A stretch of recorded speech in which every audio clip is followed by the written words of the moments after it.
आप तो हमारे राजा के बड़े भाई हैं ना, पर आप तो विदेश में रहते थे। ऐसा तुम गांव वालों को तुम्हारे राजा ने झूठ बोल रखा है ताकि वो मेरी जगह शासन कर सके, क्योंकि इसका असली हकदार मैं हूँ। हे भगवान, ये तो आपके साथ बहुत गलत हुआ है। आप अभी मेरे साथ चलो और सबको सच बता दो। आजाद करके भी कोई फायदा नहीं है, क्योंकि सारी दौलत और खजाना मेरे भाई के पास है। आप चिंता मत करो, मेरे पास उसका भी उपाय है। मैं अभी चलती हूँ, पर दोबारा आऊंगी आपको आजाद करने। लाजवंती उड़न खटोले पर बैठकर वापस घर आ जाती है। सैनिक घर घर जाकर सबकी तलाशी लेते हैं, पर कहीं भी कुछ नहीं मिलता। अब हरिया के घर की भी तलाशी होती है, पर वहाँ भी उनको कुछ नहीं मिलता। राजा अपना सिर पकड़कर बैठ जाता है। ये मेरे साथ बहुत बुरा हुआ है। आखिर कौन है वो जिसने मेरे महल से सारा खजाना चुराने की हिम्मत की है और मुझे कंगाल बना दिया है। राजा को उस रात बिल्कुल भी नींद नहीं आ रही होती और वो इस बात का पता लगाने के लिए भेष बदलकर रात को निकल पड़ता है। उसे पूरे गांव में कहीं कुछ नहीं मिलता।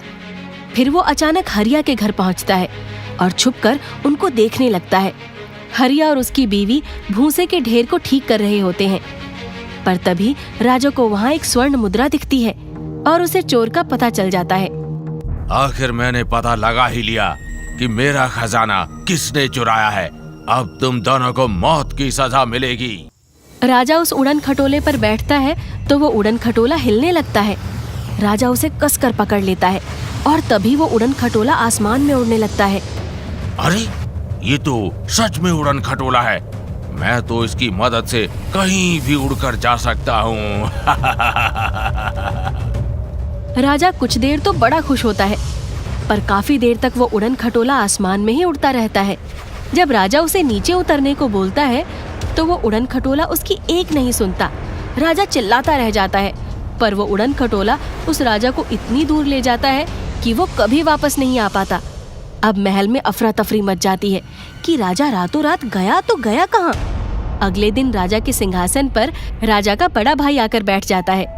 जैसा कि आप मुझे जानते ही हैं कि मैं राजा का बड़ा भाई हूँ जो सालों से विदेश में रह रहा था। अब मेरी जगह मेरे छोटे भाई यानी आपके पुराने राजा को अचानक विदेश जाना पड़ा, इसलिए उनका शासन अब से मैं ही संभालूंगा। अब से इस राज्य में कुछ बदलाव आएंगे, जैसे कि आप लोगों को अपनी कमाई का कोई भी हिस्सा महल में जमा करवाने की जरूरत नहीं है, बल्कि मेरी तरफ से हर महीने आप लोगों के घर में 10-10 किलो राशन भिजवाया जाएगा। ये सुनकर गांव वालों की खुशी का कोई ठिकाना नहीं होता।